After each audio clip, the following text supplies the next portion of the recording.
दर्शकों, इस वक्त हमारे समक्ष है डॉक्टर प्रजापतम लेंडे सर, जो कि आप एक जॉइंट रिप्लेसमेंट सर्जन हो। नमस्ते सर, हमारे चैनल्स में आपका स्वागत है। थैंक यू सर, हम आपसे ये जानना चाहेंगे कि अभी जो विंटर सीजन जो पर्टिकुलर चल रहा है, उसमें देखा कि आर्थो रिलेटेड डिजीज जो रूमेटॉइड आर्थराइटिस है, ऑस्टियोपोरोसिस जो है, ये काफ़ी बढ़ रहा है। तो आप ये बताइए किस तरह के पेशेंट्स अपने हॉस्पिटल में विजिट कर रहे हैं, उस बारे में आप बताइए। विंटर सीजन आया है, उसके वजह से अपने यहाँ पे ऑस्टियो आर्थराइटिस, जिसको अपन संधिवात बोलते हैं, ये कोई बीमारी नहीं है, ये मैकेनिकल प्रॉब्लम्स है। मैकेनिकल प्रॉब्लम्स यानी उम्र के हिसाब से होने वाला ये वात रोग है। तो ये विंटर में ये चीज ज़्यादा प्रमाण में अपने यहाँ पे ओपीडी में आती है, यानी पेशेंट के घुटने एकदम से दर्द होने लग जाते हैं। इसको अपन संधिवात बोलते हैं, इंग्लिश में अपन ऑस्टियो आर्थराइटिस बोलते हैं। तो ऑस्टियो आर्थराइटिस के पेशेंट विंटर में ज़्यादातर हमारे यहाँ पे ज़्यादा आ रहे हैं। सर, आमतौर पर ये भी देखा गया कि काफ़ी जो पेशेंट है उनमें फ्रोजन शोल्डर की प्रॉब्लम, साइटिका के, स्लिप डिस्क के और स्पाइन्स की भी काफ़ी प्रॉब्लम बढ़ रहा है। तो आप ये बताइए, विंटर में हो रहा है कि पर्टिकुलरली ये कंटिन्यूस चल रही है प्रोसेस? नहीं, ये सब जो बीमारियां हैं, फ्रोजन शोल्डर रहे या साइटिका रहे, ये सब बीमारियां हैं। ये विंटर में आने वाली बीमारियां नहीं है। ये कोई तो भी पेशेंट के रोज के दैनंदिन जीवन में कुछ प्रॉब्लम होने के कारण, जैसा डायबिटीज के वजह से फ्रोजन शोल्डर आता है, डिस्क का जो प्रॉब्लम है, कोई किसी का जो वर्क स्टाइल रहता है वो वजन उठाने का रहता है या आगे झुक के ज़्यादा काम करने का रहता है, उसके वजह से स्लिप डिस्क के प्रॉब्लम ज़्यादा आते हैं। साइटिका एक ऐसा प्रॉब्लम है, कोई लोग पीछे में वॉलेट में अपने वॉलेट रखते हैं अपने पीछे के पैंट के इसमें, तो उसके वजह से कॉम्प्रेशन आता है साइटिक नर्व में, उसके वजह से साइटिका होता है। तो ये विंटर में आने वाले बीमारियां नहीं है। ये जो भी बीमारियां हैं, ये सब लाइफस्टाइल चेंजेस होने के कारण आने वाली बीमारियां हैं, या पेशेंट को कोई दूसरा डिसीज है उसके कारण आने वाली है सब बीमारियां हैं। सर, काफ़ी यंगस्टर्स में हम देखते हैं कि उनकी सेडेंटरी लाइफस्टाइल रहती है, lack of exercise, junk food ज़्यादा इंटेक करते हैं, पेन किलर टैबलेट्स लेते हैं, विटामिन डी की डिफिशियंसी रहती है, और सनराइज एक्सपोज भी नहीं करते अपनी बॉडी में। तो मुझे ये बताइए, इसका इम्पैक्ट उनके बॉडी पे, खासतौर पर हड्डियों पे, किस तरह से होता है, उस बारे में बताइए। ज़्यादातर आपने जो बोला, काफ़ी अच्छा सवाल आपने पूछा।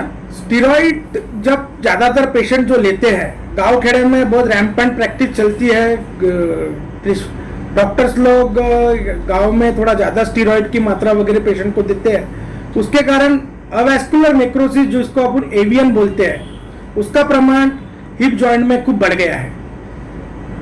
दूसरी चीज आपने जो पूछी थी कि सनलाइट एक्सपोजर ना लेवे, सनलाइट एक्सपोजर न लेने के वजह से अपना जो सेडेंटरी लाइफस्टाइल हुआ है, आज अपन एसी में रहते हैं, अपने को धूप का प्रमाण मिलता ही नहीं है, यानी अपन धूप में जाना ही नहीं चाहते हैं।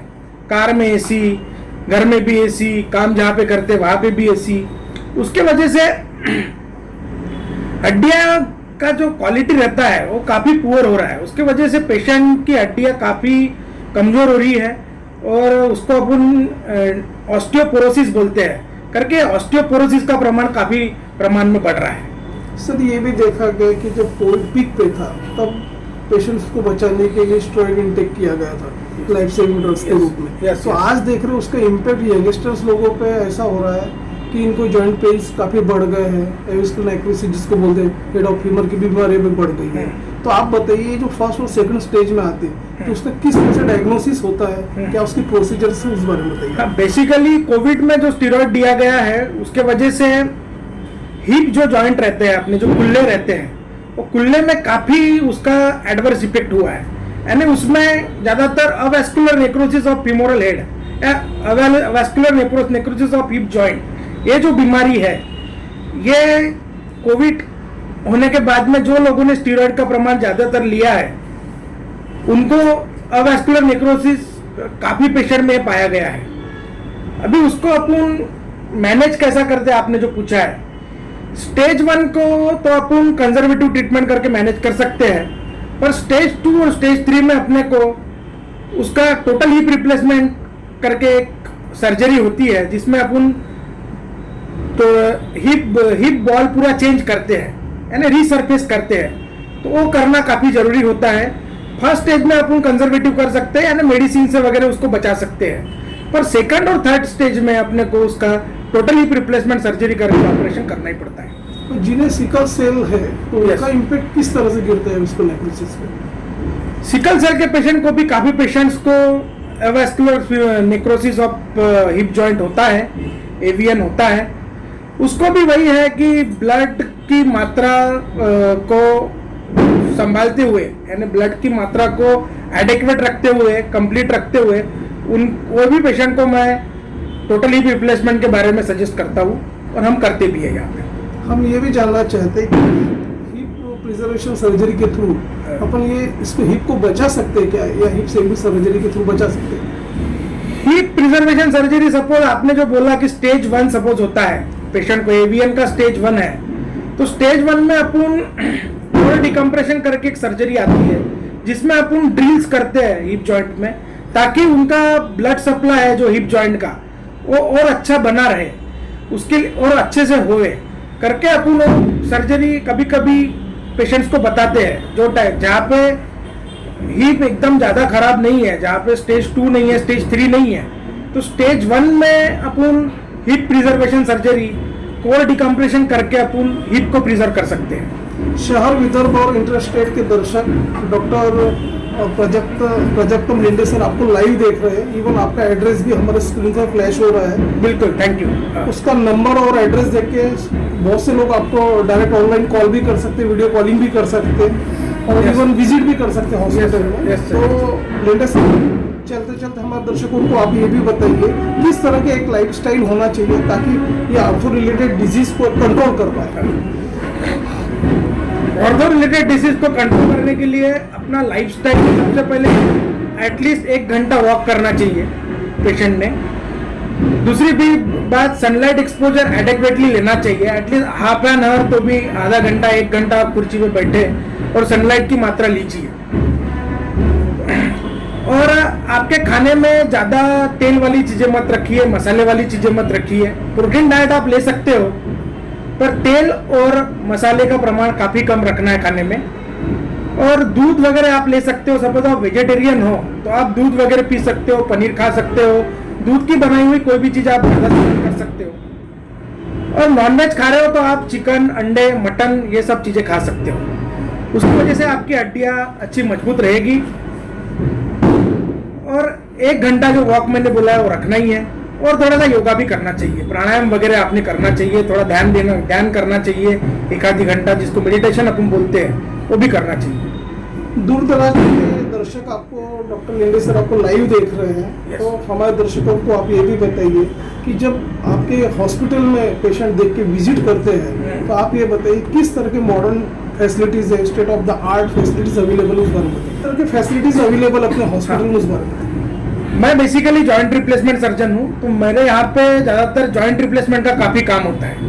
तो मेरे यहाँ पे सभी होता है, फ्रैक्चर के पेशेंट है, फ्रैक्चर हम मैनेज करते हैं, सभी प्रकार के फ्रैक्चर को हम ऑपरेशन के द्वारा मैनेज करते हैं, या जहाँ पे ऑपरेशन लग रहा है ऑपरेशन करते हैं, जहाँ पे कंजर्वेटिव होता है, यानी जहाँ पे ऑपरेशन की जरूरत नहीं हो वहाँ पे ऑपरेशन भी नहीं करते हैं।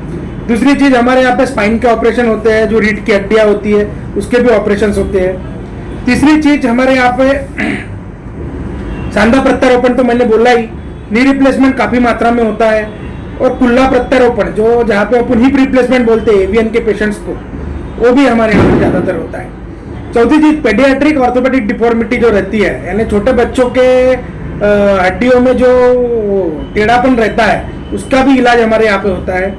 हमारे यहाँ पे लिगामेंट रिकंस्ट्रक्शन सर्जरी होती है जो दूरबीन द्वारा हम करते हैं, जिसको हम ऑर्थ्रोस्कोपी बोलते हैं इंग्लिश में। तो ऑर्थोस्कोपिक लिगामेंट रिकंस्ट्रक्शन होता है, गद्दियाँ फटती है तो उसको भी हम रिपेयर करते हैं ऑर्थोस्कोपिक ट्रीटमेंट के द्वारा।